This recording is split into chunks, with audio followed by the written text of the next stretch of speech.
जो मीनोपॉज के पीरियड से पहले ऑस्टियोपोरोसिस का शिकार हो जाती हैं, हम इसको पोस्ट मीनोपॉजल ऑस्टियोपोरोसिस भी कहते हैं, जैसे वीडियो के कैप्शन में मैंने लिखा भी हुआ है। वेल, पोस्ट मीनोपॉजल ऑस्टियोपोरोसिस के क्या रीजंस हैं?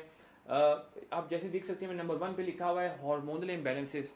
अगर ख़वातीन हार्मोनल इम्बैलेंसेस का शिकार है, आपके मेंस्ट्रुअल साइकिल बहुत अरसे तक ब्लॉक रहते हैं, रुके रहते हैं, या आपके मेंस्ट्रुअल साइकिल ज़रूरत से ज़्यादा हैं, सो हार्मोनल इम्बैलेंसेस की तरफ ये एक निशानदही है। आपकी बॉडी में कॉर्टिसोल लेवल्स बहुत ज़्यादा हैं, तो ये हार्मोनल इम्बैलेंसेस की तरफ एक निशानदही है, और इसके नतीजे में आपका बॉडी में ऑस्टियोपोरोसिस की तरफ बढ़ने का रुझान बढ़ेगा।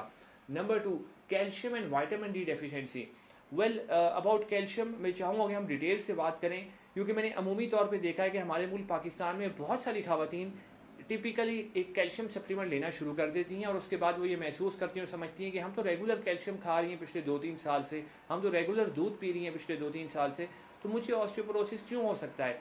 याद रखिए, calcium is not the only reason for osteoporosis. Calcium is one of the reasons but not the only reasons. खाली कैल्शियम पूरा करने से आप ऑस्टियोपोरोसिस से बच नहीं सकते। आज की वीडियो में बुनियादी तौर पे मैं वही चीज़ें डिस्कस करूंगा जो ऑस्टियोपोरोसिस के लिए इंतहाई अहम है, और ऑस्टियोपोरोसिस से बचने के लिए उन चीज़ों का इस्तेमाल करना बेहद ज़रूरी है। हमने पहली रिस्क फैक्टर ख़वातीन में पॉइंट आउट किया हार्मोनल इम्बैलेंसेस। दूसरा है calcium and vitamin D deficiency. Calcium के बारे में सबसे पहले तो एक बात समझिए, आजकल हमारे टीवी पे भी बहुत ज़्यादा एडवर्टीजमेंट चल रही है रिगार्डिंग कैल्शियम सप्लीमेंट।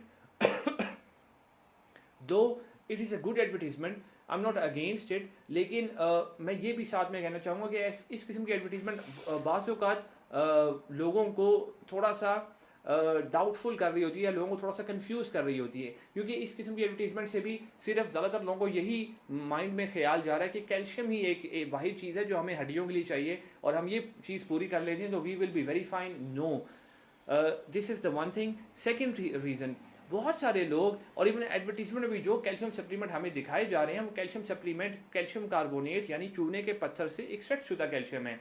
मैंने ऐसे बहुत सारे पेशेंट अपनी क्लिनिकल प्रैक्टिस में देखे हैं जो कैल्शियम कार्बोनेट का सप्लीमेंट खा रहे हैं, कैल्शियम कार्बोनेट उनको रिकमेंड किया जा रहा है, लेकिन वो ये नहीं जानते कि ये कैल्शियम कार्बोनेट चूने के पत्थर से एक्सट्रैक्ट शुदा कैल्शियम उनकी बॉडी में एब्जॉर्प्शन की सलाहियत नहीं रखता।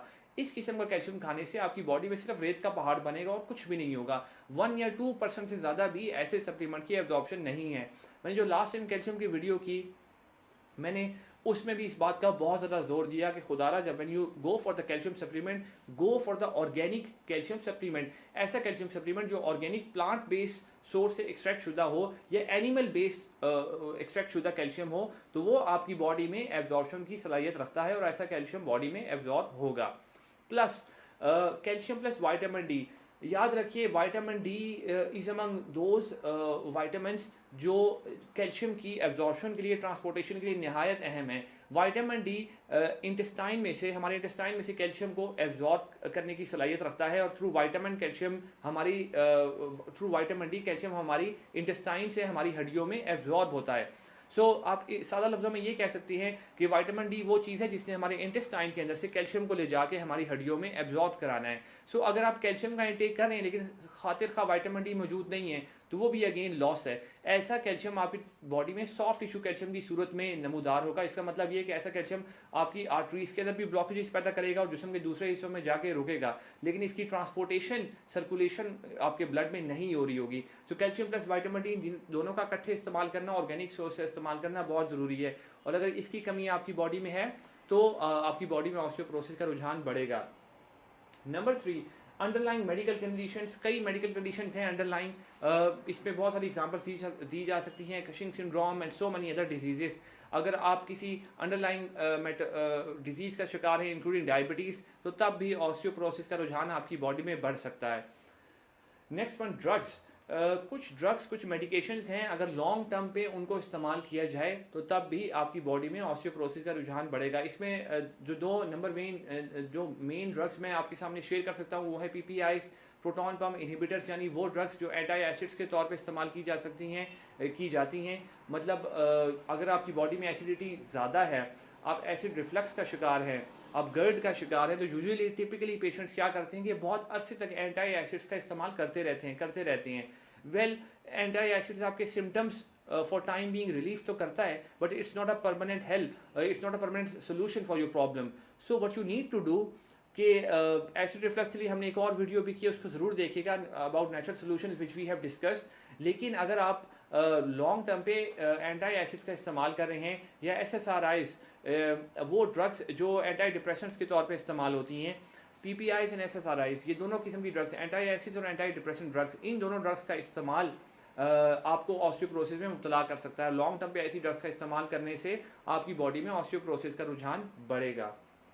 Next one, inactivity and lack of exercise. Mobility, हड्डियों के लिए मोबिलिटी का होना, मूवमेंट का होना बेहद ज़रूरी है. अगर आप एक्सरसाइज की तरफ रुझान नहीं करते, और हमारे मुल्क में तो बहुत ज़्यादा कॉमन है, ख़वातीन का लाइफस्टाइल बहुत ज़्यादा सेडेंटरी होता जा रहा है. जैसे ही ख़वातीन शादीशुदा होती हैं या उनके बच्चे पैदा होते हैं, उसके बाद ख़वातीन घर से बाहर निकलना, वॉक करना, कोई फिजिकल एक्टिविटी करना बिल्कुल छोड़ देती हैं. और ख़वातीन अमूमी तौर पे ये ख्याल करती हैं कि जो मैं किचन में जाके काम कर रही हूँ या जो घर के छोटे मोटे काम कर रही हूँ, ये मेरी इनफ फिजिकल एक्टिविटी है. No, this is not true. आपको एक अच्छी हेल्दी फिजिकल एक्टिविटी करनी है, एक अच्छी फिजिकल मोबिलिटी आपको चाहिए. अगर आप बॉडी में अच्छी फिजिकल एक्टिविटी नहीं कर रहे, अच्छी मूवमेंट नहीं है आपकी बॉडी की, तो आपकी बॉडी में अगेन ऑस्टियोपोरोसिस का रुझान बढ़ेगा. Last but not least which I have written is stress. High levels of stress, high levels of cortisol, ये चीज़ें भी, ये लेवल्स भी आपकी बॉडी में ऑस्टियोपोरोसिस का रुझान बढ़ाते हैं. अगर आप बहुत अरसे से डिप्रेशन का शिकार है, एग्जाइटी का शिकार है, आपकी बॉडी में स्ट्रेस लेवल्स हमेशा हाई रहती हैं, तो इससे क्या होगा, आपकी बॉडी में हार्मोनल इम्बैलेंसेस क्रिएट होंगी, क्योंकि cortisol as we all know it's a hormone. So आपकी बॉडी में हार्मोनल इम्बैलेंसेस क्रिएट होंगी, और स्ट्रेस लेवल ज़्यादा होने के नतीजे में भी आपकी बॉडी में ऑस्टियोपोरोसिस का रुझान बढ़ सकता है और बढ़ेगा. Now we go to the natural solutions. अब नेचुरल सोल्यूशंस क्या है आप ऑस्टियोपोरोसिस में जो इस्तेमाल कर सकते हैं और जो आपको करने चाहिए और जो आपको बहुत फ़ायदा देंगे. नंबर 1 पे लिखा हुआ है organic intake of calcium, magnesium and vitamin K2. Well, calcium की ट्रांसपोर्टेशन के लिए विटामिन D, मैग्नीशियम और विटामिन K2. विटामिन K2 मैंने पहले भी एक वीडियो में और कैल्शियम की वीडियो में इसको बड़ी डिटेल के साथ डिस्कस किया. विटामिन K2 उन विटामिन में से है जो अभी न्यूली डिस्कवर हुए हैं, या आप ये कह सकते हैं ऐसे विटामिन में से है जिन्हें हमने अभी 10-15 साल पहले फाइंड आउट किया है और हम इसके बारे में मज़ीद तहकीक कर रहे हैं. तो जो रिसर्चेज अभी तक हमारे पास विटामिन K2 के हवाले से हमारे पास आई हैं, उसमें हमारे सामने ये चीज़ देखने को आई है कि विटामिन K2, जिस तरह विटामिन D हमारे इंटेस्टाइन में से कैल्शियम को एब्जॉर्ब कराता है या ट्रांसपोर्ट कराता है, इस तरह विटामिन K2 हमारी बॉडी में से सॉफ्ट टिश्यू कैल्शियम, यानी वो कैल्शियम जो हमारी आर्टरीज में ब्लॉकेजेस करता है, उस कैल्शियम को वहाँ से निकाल के हमारी हड्डियों में एब्जॉर्ब कराता है और हमारी ब्लड में उसकी सर्कुलेशन कराता है या ट्रांसपोर्ट कराता है. सो विटामिन K2 बहुत अच्छा है उन लोगों के लिए भी जो हार्ट पेशेंट हैं और जो दिल की बीमारियों का शिकार हैं और जिनमें कोलेस्ट्रॉल लेवल्स बहुत हाई हैं, और उनके कोलेस्ट्रॉल लेवल्स, उनकी दिल की बीमारियों की वजह यह है कि उनकी आर्टरीज में कैल्शियम और कोलेस्ट्रॉल की ब्लॉकेजेस हो रही हैं, तो वहाँ पर उनके लिए विटामिन K2 सप्लीमेंट बहुत बेहतरीन सप्लीमेंट है. मैंने कैल्शियम, मैग्नीशियम और विटामिन K2 को इकट्ठे इसीलिए लिखा है कि अगर आप कैल्शियम डेफिशिएंसी का शिकार हैं और अपने अंदर नेगेटिव सिम्टम्स महसूस कर रहे हैं और चाह रहे हैं कि मैं कोई अच्छा कैल्शियम सप्लीमेंट लूँ अपने जिस्म को फ़ायदा पहुँचाने के लिए, सबसे पहले तो ऑर्गेनिक सोर्स ऑफ कैल्शियम पे जाएँ. हमारे पास इस टाइम मार्केट में कुछ ऐसे अच्छे अवेलेबल इम्पोर्टेड सप्लीमेंट्स अवेलेबल हैं. अनफॉर्चुनेटली लोकल सप्लीमेंट्स में से मैं कोई अच्छे नाम नहीं जानता कैल्शियम सप्लीमेंट के हवाले से जो आप इस्तेमाल कर सकें, लेकिन कुछ अच्छे इंपॉर्टेंट सप्लीमेंट्स हैं कैल्शियम के. अगेन मुझे being a doctor I don't like to name a brand, but if somebody is interested so he can inbox us और उसको बता दिया जाएगा कि कौन से सप्लीमेंट्स इस्तेमाल किए जा सकते हैं. सो ऐसा सप्लीमेंट लीजिए जिसमें विटामिन D भी एडेड हो, मैग्नीशियम भी एडेड हो और विटामिन K2 भी लाजमी एडेड हो. अगर ये चीज़ें मौजूद होंगी उस सप्लीमेंट के अंदर तो ऐसा कैल्शियम आपकी बॉडी में एब्जॉर्ब होने की सलाहियत रखेगा. इसका मतलब ये है कि विटामिन K2, विटामिन D उसको ट्रांसपोर्ट कर सकते हैं आपकी बॉडी में और आपकी हड्डियों के लिए और आपकी बॉडी के दूसरे कई फंक्शंस के लिए उस कैल्शियम को फ़ायदेमंद बना सकते हैं. सो ऑर्गेनिक प्लांट सोर्स का कैल्शियम सप्लीमेंट इस्तेमाल कीजिए.